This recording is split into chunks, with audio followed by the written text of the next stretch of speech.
Man, Piper Perabo in this film is super hot!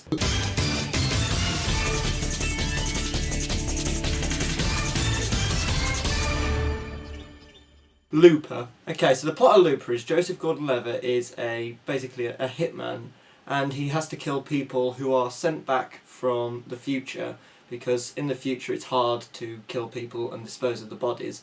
So when time travel is invented, they're teleported back to Joseph Gordon-Levitt's time, and he's supposedly meant to kill them. And then one day when he's on the job, he realises that the target that he's meant to kill is actually himself.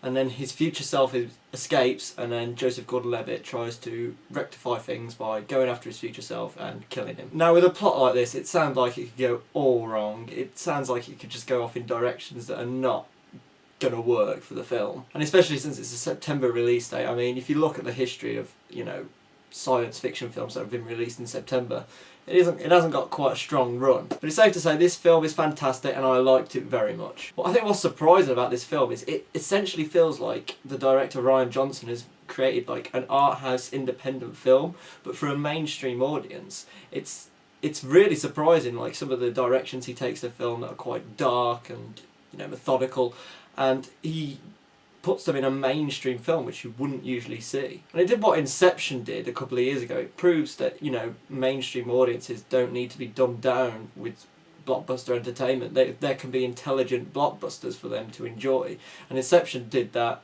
Another Source Code last year did that, and Looper this year did that. But also the film has a lot of other great things going for it as well. I mean, first thing of all, it has really strong independent female characters, which is really quite rare to see at them, in quite a lot of films at the moment.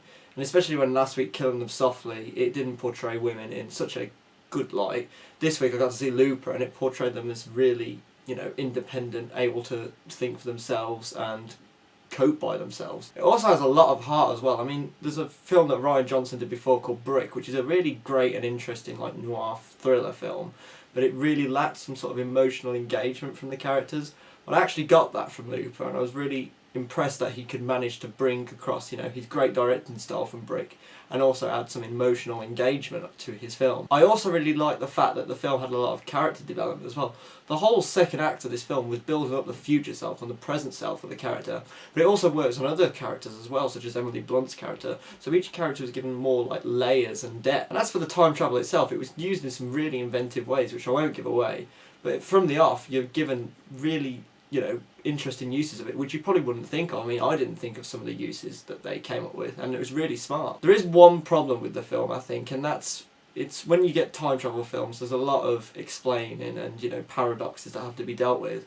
And in this film, characters kind of just tell other characters not to think about it, and it feels like kind of a cop-out. So you don't really feel like you get a fully understanding of the way time travel works or the mechanics behind it. It feels like it's just a device that you're not fully involved with. And that is only one strike of what is essentially a fantastic film, which I enjoyed throughout.